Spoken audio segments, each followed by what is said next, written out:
Hey everybody, welcome back to Author Etiquette. Today we have Steve Stratton. He's been on once before, but he's such an interesting character that I decided to have him back on, especially with him putting out another book and some things he's got going on. And, what kind of happened recently here in the United States regarding the assassination attempt of President Trump. He's got some unique insights in that from his background. So, Steve, the folks that don't know you, go ahead and introduce yourself, and let's get busy.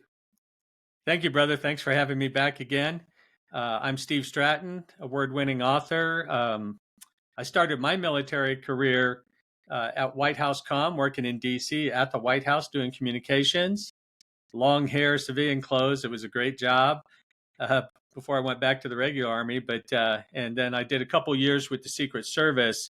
So the last campaign and RNC I worked was in 1980. You can do the math. It's been a day or two. But having a lot of fun writing now and connecting with people like yourself and other veteran authors. And we got a great community, don't we? Yeah. So you write particularly thriller, suspense type books. Yeah. And we just talked a second ago. Somebody's trying to talk you into writing a historical fiction.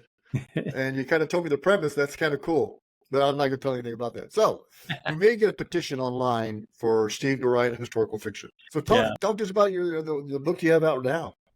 Yeah. Beautiful cover, by the way. Thank you. It's called A Warrior's Path, and it's the origin story for my protagonist in my Shadow Tier series, Lance Bear Wolf. Hence the cover. And he's Native American. He's Crow. I picked him as my protagonist just to give a different viewpoint than another Navy SEAL, Ranger, Green Beret. He is some of that. He's an Army guy. I stayed at home, stayed in the service. It was fun to go back. I got a lot of feedback. It's like, tell us about Lance's early years. Why does he hate the cartel so much? So without giving anything away important, the book starts when he's 14 and his father dies from a heroin overdose on the Crow Reservation. So, oh wow! Right away, he's got at the start an unhealthy interest in getting back at drugs in general, cartel, the guy who sold him the drugs, those kind of things. But he's a young teenager. He has no skills. He doesn't know what to do, and so we watch. As most don't. As most of us don't. Yeah, we think we know a lot back then, right? But I do want to tell the listeners can't see it, but the folks that can watch on YouTube, we did not coordinate our shirts today, folks. They're totally random. We didn't. We communicated a lot on X and Twitter or whatever, but I promise you, we didn't. We're just two old Army guys that sometimes you got to wear green. Right, I actually have sort of khaki colored pants on today. I promise they're not BDUs. They're not BDUs. Yeah. Because I'm old enough, I'd be in my jungle green, But anyway, remember the rip stop, the real thin ones, the jungles that you just rip, and you get a cat and you just rip. But they were nice. I was down there. I did a month of Ranger school at Florida, being an aggressor for the Rangers when I was in a air rifle platoon, 1st and 4th Cav. Air Troop and Delta, and man, thank God, because they dried quick and they were light and they breathed a little bit, because it was November. It was so cold. The Yellow River is cold in November. I don't care what anybody says. It is cold in northern Florida. Oh, yeah, I was there once. I took my SF team up to aggress at Ranger School, and it was like Halloween, and it got down to like 22. I was the only one. I had my medium sleeping bag. Everybody was jealous. And we're tossing the Rangers little mini Snickers bars, and stuff. Yeah. They're like, I can't eat that. That's a violation. Eating it all. We had pockets full of pokey bait. We had pockets full because once they, we'd ambush and they'd attack or whatever, and then they overrun, and then go like left bottom pocket. What? Man, we had pokey bait. They love that. I mean, they're hungry. The food there is actually pretty good. When you go into the chow hall there at Auxiliary Skill Strip 6 or 9 or whatever it's called, and they had a big old alligator too in a pen. Damn thing was huge. crazy, crazy. But Oh yeah, no, so I've almost shook my M16 apart crossing the Yellow River chasing some folks, and I tell you, man, we had to put cat eyes in the back of our soft caps, and yep, it was in the middle of the night, and they're illuminating. You see the person in front of you. You got a string tied to your M16, right? And then you're in the swamp, and all of a sudden you're walking. All of a sudden, the cat eyes in front of you go, God damn it! It just fell in a hole or something. So you kind of freeze and you want to kind of maneuver around, but that's crazy. So you do a lot of character development, and you put that information on the character development out on your website, which is very interesting. You can see how an established author creates the characters from they're believable, and then you can maintain that in the book. So when they read the book, they know about the character, or when they read the character, they go to the book. Okay, I got via V.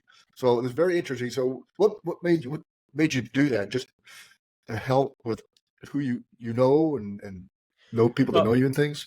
yeah, the one of the first things. So when I started writing, I got this, I'll call it a 6 month like internship with Jerry Jenkins. He wrote the Left Behind Christian series and other things Okay, like that.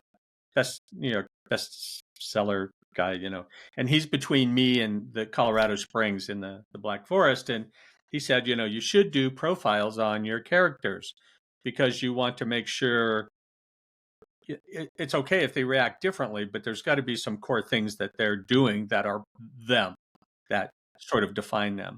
And right. I had a maybe 2.5 pager.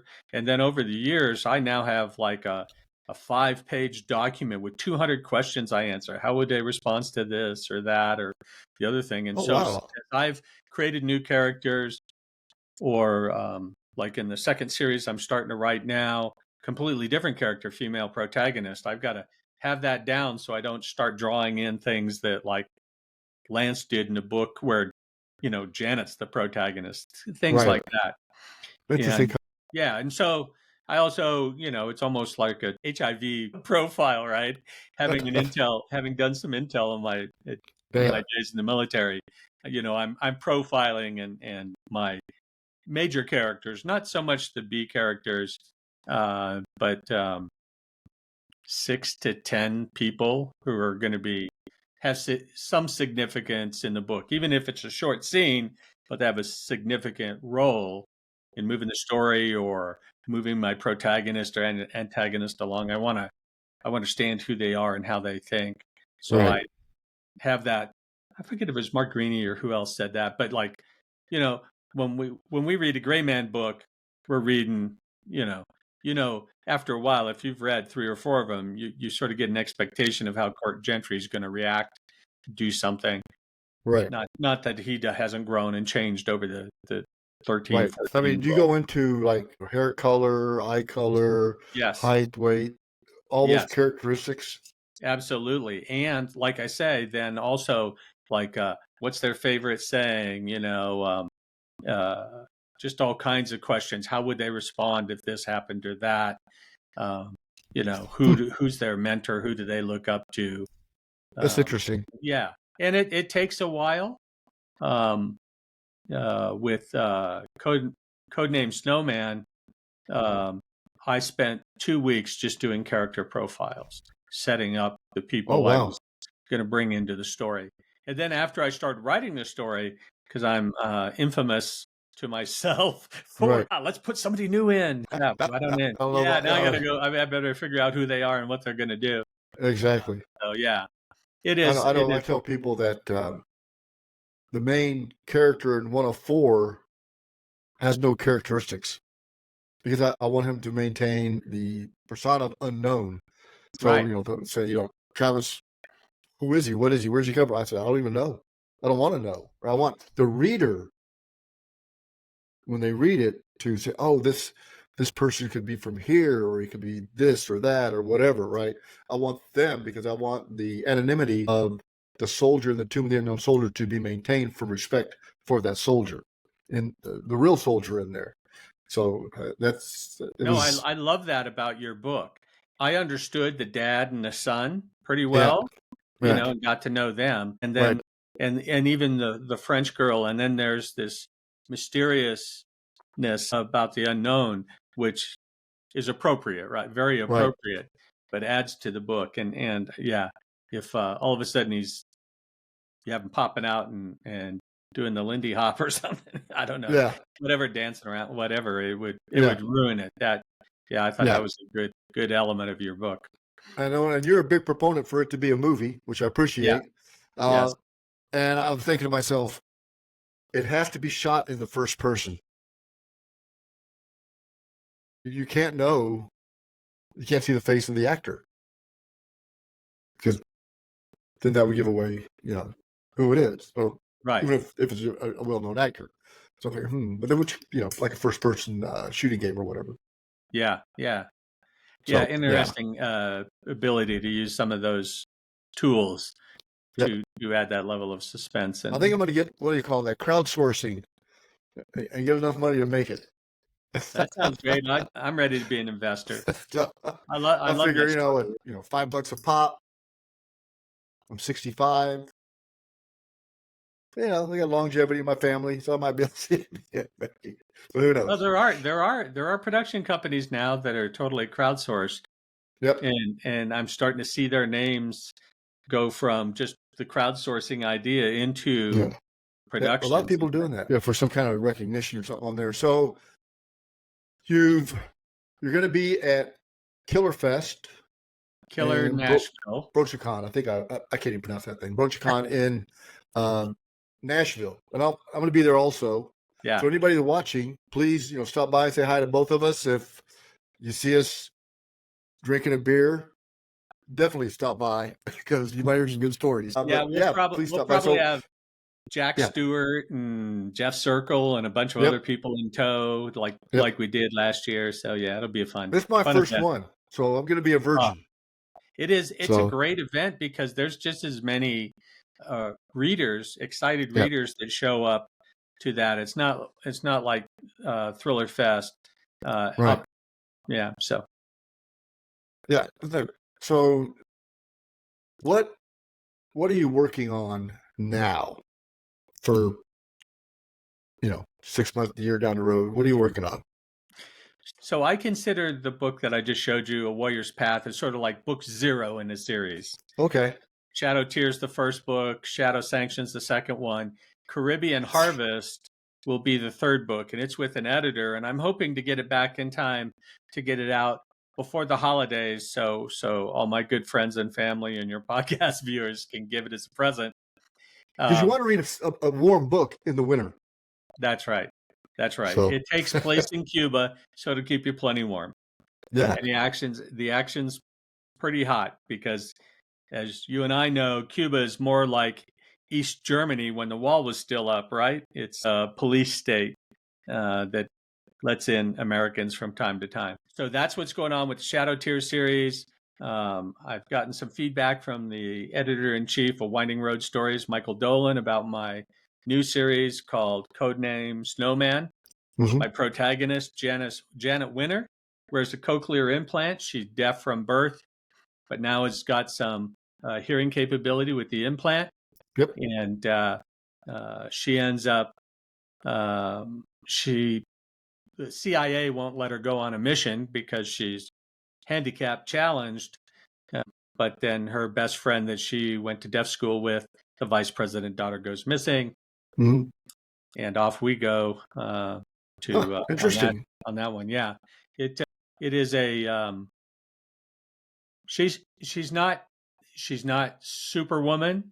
She's smart. She's got a PhD, but this is her first time in the field, so they actually team her up with one of her patients. So a patient she's treating for PTSD is the one she goes to the field with. Oh, wow. So probably not a bad thing. Yeah. I mean, just think of what they could do futuristic with that implant. What AI could feed her right to her mind and increase her spatial awareness, situational awareness. Yeah, I don't know if I'm going to go Jack Carr level Alice, or 4 minutes, with Andrews and Wilson, those kind of things. Mm-hmm. But they are able to hook up a set of essentially Google, right? Google Glasses, DARPA connection, and give her a transceiver. It's not always a good thing to have turned on. Right. So she struggles with that and trying to learn when something pops up in her left glass, like, how do I keep walking, not fall down while I'm looking at, hopefully not a PowerPoint Right. going by, Yeah. Like, what is that? Wow. Going to a a street lamp or 37, something. 37-page op order in the left eye and walk into I the see street those. sign or something. So yeah, I go into believable tech. Right. And I'm a lot of folks may have heard of course, DARPA, right? Defense Advanced Projects Agency. The intelligence community also has an agency like that called IARPA, which is the Intelligence Advanced Projects Agency. And so I don't get into anything sensitive classified, but I do include technology where it makes sense and where I can talk what we can do in cyber against people, things like that. And so, yeah, it's interesting. I just saw today that Bruce Burgos wrote an article about how our protagonists are scared of new technology because, right, everything is a sensor, right? It could be a rock in the ground. You've got drones overhead. You've got all these cell phones that not everywhere.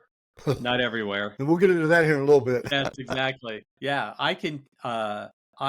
I have the technology and was working at Raytheon. We could tell the difference between two identical twins who was holding the phone. So phones with their accelerometers and different things, GPS, right? We can just becomes a sensor that everybody has on their body. And so I get into that. I talk about big data analytics. I don't go to AI yet. She's not, when she gets a voice, it's a human voice. It's from a human person. So it's not synthetic.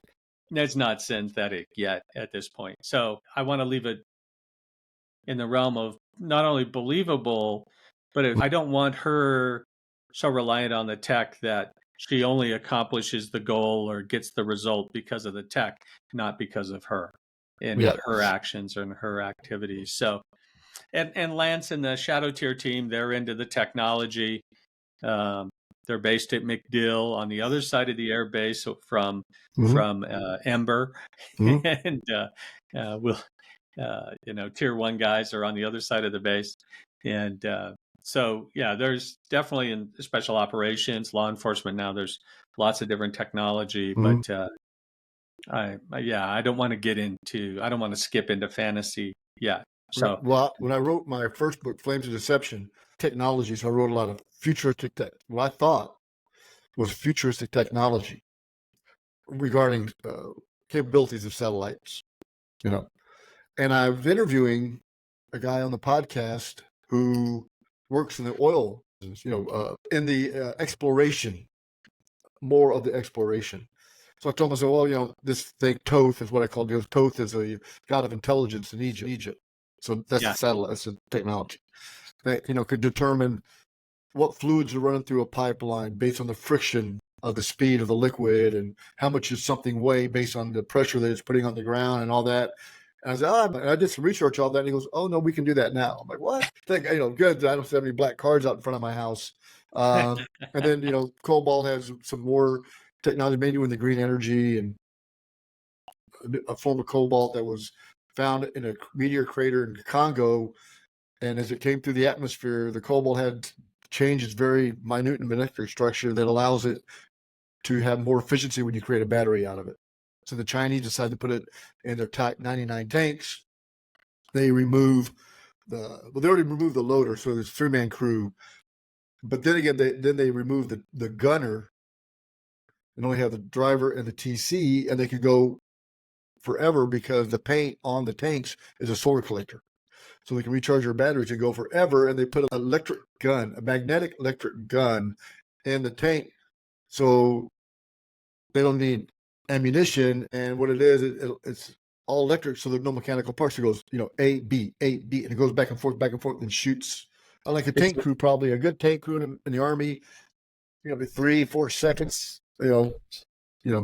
this thing go, almost 2 seconds. So, and then AI battlefield, it's all interacted. So let me get us into this.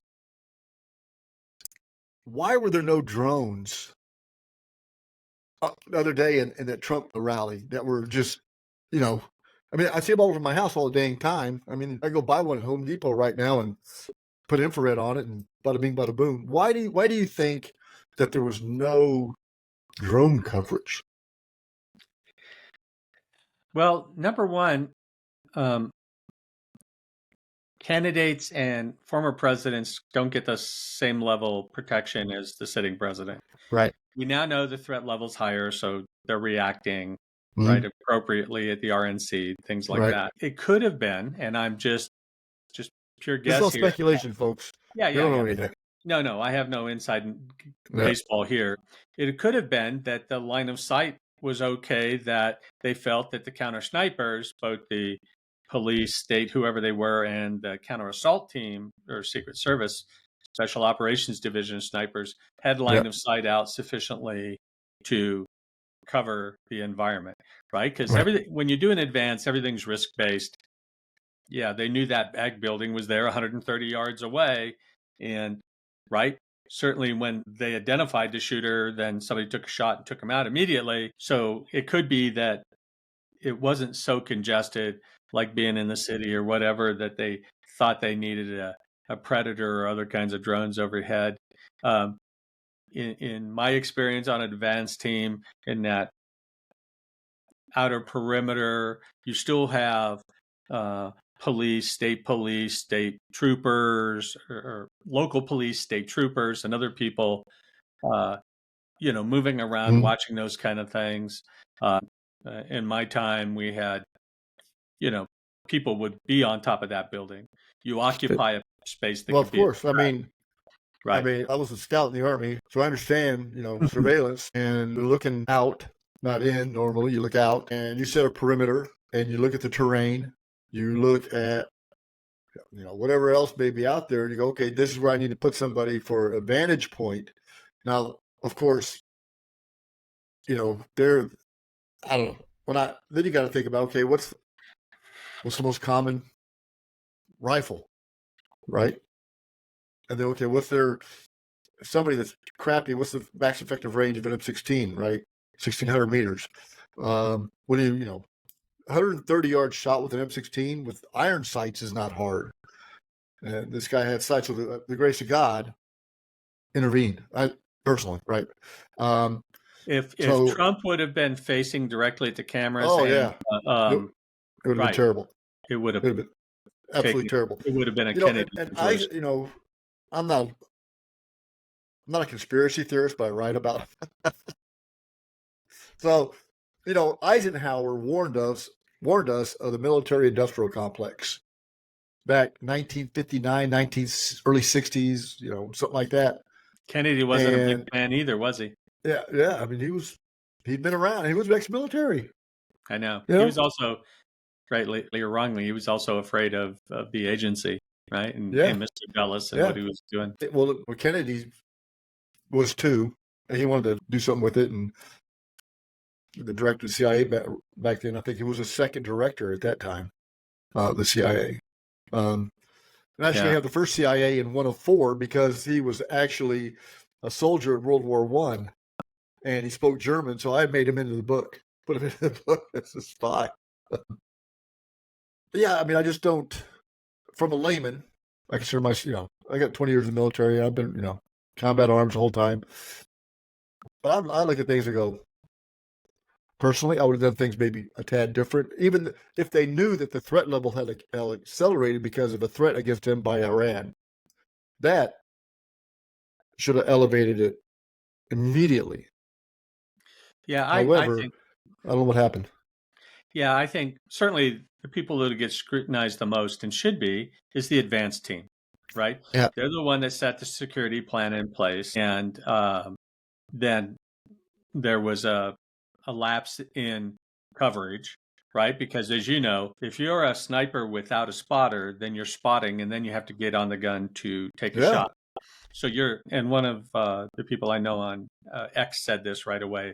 It's very hard to be a sensor, right? Looking and sensing, and then switch over to take a shot. That's why in the Army, we always have at sniper school, right? We always have spotters. And you work as a 2-person team, plus you can't keep your eyes on the area that long, et cetera, et cetera.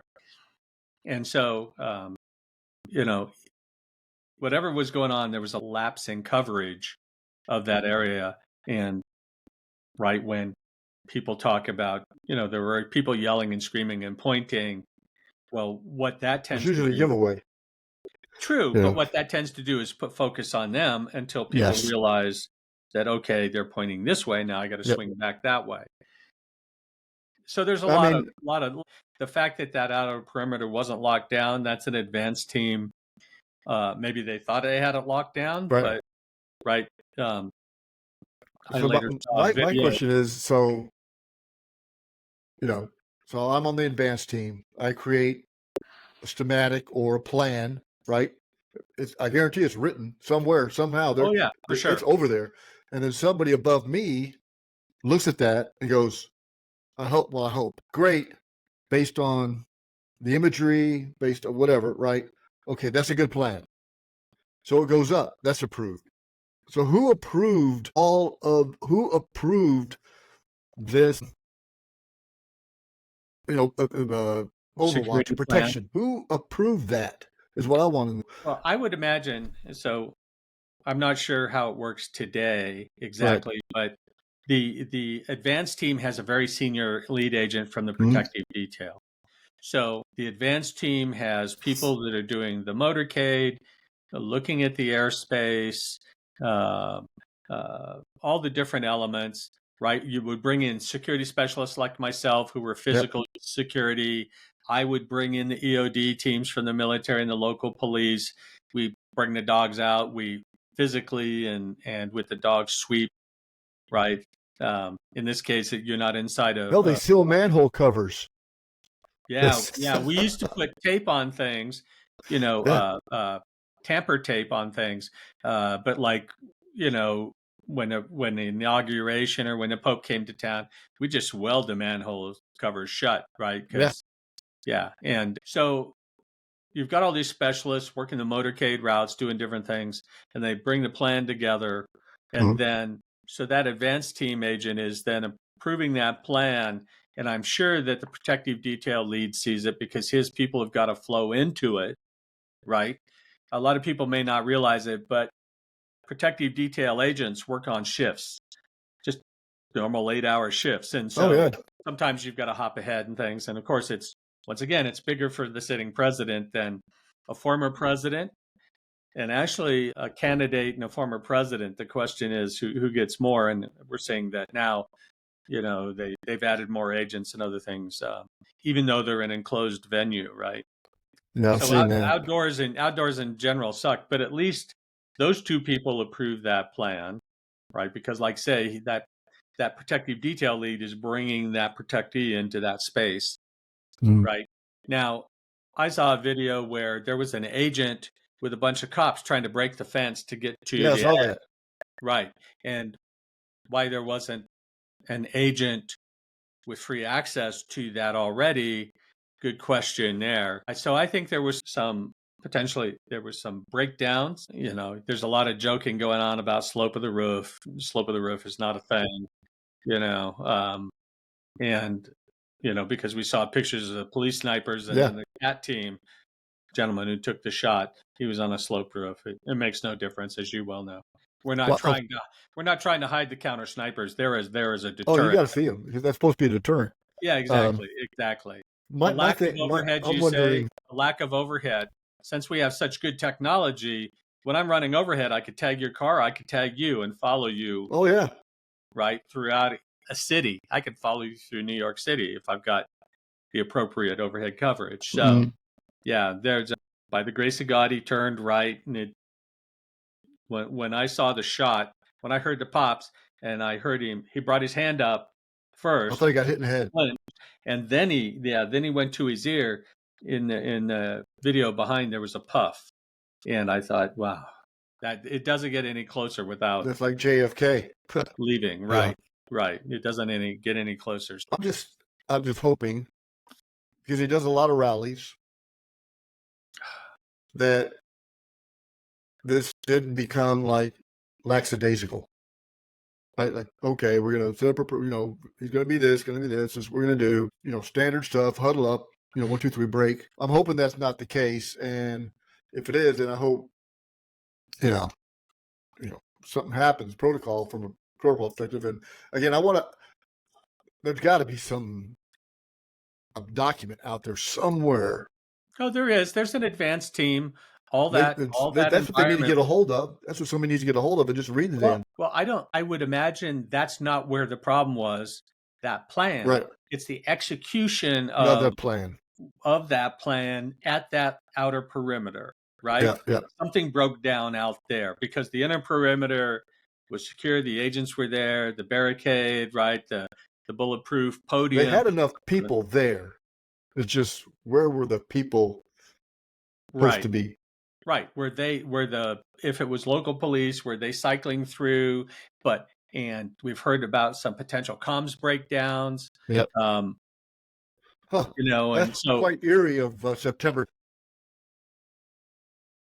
Yeah. Right? I mean, agents, nobody talked to one another. Yeah. The open venues suck. Yeah. I was around when Sarah Jane Moore took a shot at President Ford from across the street in San Francisco, and it was a gentleman who flicked in a wheelchair, flicked her hand up. And then in Sacramento the same year, outside rally kind of thing, and Squeaky Fromme. Oh, I remember that. Yeah, she had a .45, pushed it through, and one of the agents, Larry Boondorf, who was he actually went on to become the Winter Olympics security guy. He was the best skier. He was like a Jean-Claude Keely level skier, professional skier that would ski with Ford at Vail. He grabbed that .45, pushed it down, and when she clicked it off, it went on. When she grabbed the trigger, it went off and squished between his, in here. He grabbed it right here. So he grabbed the gun to try and stop the hammer from falling. Right. She was so stoned there was no round in the chamber, but regardless, it was it still hurt. It was and it was courageous as hell, right? Yeah, heck yeah. To take a gun. Like military folks who know that about a .45. There's the three safeties on it actually. Yeah. Oh, anyway, so outside venues, inside venues are complex, but it's easier to have, right? Because you've got more infrastructure. Like my team and I, we'd be checking the elevators, the escalators. We'd be looking at all the heating and plumbing. Because nowadays you've also got to think about weapons of mass destruction. So somebody's putting something in the air system or in the food, and so these events. When I'm out, my head's on a swivel, right? And I tell my daughters and my son and everybody else, I said, don't put your hands in your pockets, keep your head on a swivel, and look like you're engaged, because predators look for the weakest, right? That somebody can, you don't have to be the fastest gazelle, you just can't be the slowest. Right. I just saw a video. Put your head on the swivel. I just saw a video of this guy who's got a face mask on, and he's pulling a bag, and he's got this map open, and he's asking this young lady to read the map, give him instructions. And he keeps pushing it up closer to her face, and she pushes it away, and then tells him she starts to walk off, and then she's wobbling. There was something on the map, right? And then a lady comes up and grabs her and steers her towards the man. So they're trying to kidnap this young lady, and another lady who saw it intervened and struggled with the woman until she ran off with the man. But they were literally using the "I'm lost" kind of map thing, right? And it could have been not propofol. There's several drugs. For a while in Colombia, when I was in South America, the bad guys would try and spray you in the eyes with this World War II truth serum drug. I forget what it's called now. And Man, they watch too many Three Stooges movies. I mean, that. well, yeah, but this is the kind of thing that's happening to young people on the Yeah. streets, Oh yeah, right? they're on their phones. Yeah, yeah. When I mean, you're clueless. You could be, yeah, you have no idea what's going on no, around you you. could be run over and or kidnapped because you're not aware. If you've got your head up, like my 3 weeks in Italy, I carried my phone in a bag on my chest where Yep. somebody's going to be playing around. They're going to have their hands up here. Same with my Right. wife. And we had our Yep. passports, phone, and money right here where we could have spatial awareness Yep. of it, right? And so makes a That's it huge with, that's it difference. with Paris in Germany in June. Right. Retracing the 104, actually. Yep. I want to do something live and talk about what we did, because we went, I mean, I've been to the Tomb of the Unknown Soldier. I went to the Muzargan where the 3 that weren't chosen are buried. I've been to where they actually selected him to go into the tomb in France. Was that in the City Hall? That was in a church, City Hall. It's a City Hall. It's Yeah, called that's right. it's a hotel, but a hotel's not a hotel in France. That's a City Hall. And I went to the actual room where the 4 were, and then where the 1. And I want to kind of talk about it because it's very moving, being able to be in all those places, and on the battlefield, and some of the battlefields, the Muzargan Cemetery, and all the battlefields, and then we went to Normandy. That was pretty intense. Yeah. So I think I want to do a live thing on that, and questions answered. But this is pretty. I got to figure out how to do a live thing. No, I think that'd be a great idea because it is, there's just a lot of people that read about it once in school or heard about it that have never been, right? I've walked the beaches in Normandy, been in some of the drop zones, Saint Mary Glisse and other things I was lucky enough when I lived back east to make friends with a gentleman. He and I, we're into ancient coins, like Roman coins, different things like that. Well, he was a machine gunner from Easy Company, from the Band of Brothers, Easy Company. And so I would just go visit him up in Maryland, up in northern Maryland, and we would talk tour coins guide, and stuff, and then he'd and where they have the Easy Company memorial in France. Our tour guide, just my wife and I and him, which is kind of cool. He pulls up to that memorial, and there was 2. He was a French policeman, ex-French policeman with the paramilitary organization of the French police.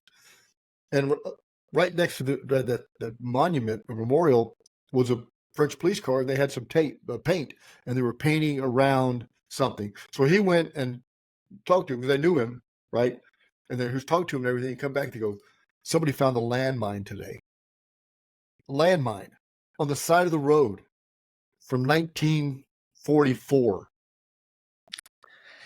How many people have, walked over it or mowed over it? So I got a picture. I'm gonna put that out since I figured out how to get off my other camera. But yeah, as a former EOD guy, that scares me, gives me the willies because back then they had corrosive primers. Yeah. So I've dug up like a bazooka rocket, and it showed itself. I cleaned it off and went, I think I'm calling the sheriff's department. Yeah. I mean, it's I don't have to deal with this thing. It was crazy. And he walked over there and looked at it. I go, man, what are you doing? I mean, I did a lot of demolitions and stuff in the Army. Part of the scout. That's what something we'd get cord and time fuse and C4 and shape charges and Claymore. I mean, that actually was pretty fun. But one of my privates, we were on the demo range, and he had a deck cord around his neck. I go, what are you insane? Take that off. I mean, that burns at 26,000 feet a second. It's an explosion. It'll blow your head right off. Luckily I liked him, or I'd have got a primer. Stop messing with me. Yeah. We'll put that around a tree or something. Oh my God, let's make an abacus or something. I think abacus, something whatever it's called. But yeah. Habitus with the drop in the trees, right? Yeah. So crazy. It's crazy things you remember from 30 years ago.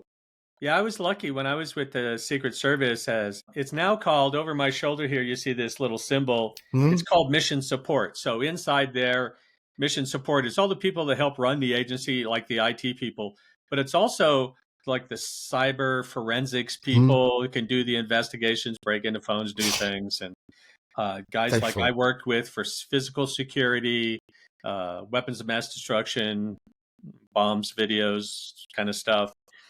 They're all in what's called mission support now. And I was lucky enough, I got to go to the IED school that the Navy had in Maryland. And then I also went to an agency-sponsored school down in North Carolina. And Oh, cool. yeah, it was all about IEDs and things like Mhm. that. And so we back in those days, we had big old LTDs we would blow up. And of course, all the things were going on in Lebanon and around the world. So we were mimicking what they were doing to look at the effects Yeah. and predict the effects, like on the presidential limo and stuff like that. And That's pretty cool. yeah, that was fun research, high Oh, explosive yeah. research. You learn stuff like that. It's always fun. I mean, Yeah, you're absolutely. young, you're vulnerable, you're Oh, yeah. immortal. So yeah, I I get know. it. So you got the book out, and you got some things going on, and I'm gonna have to get that and look at and read that. I like Thank you. that's pretty interesting, the way that you do your character development and everything.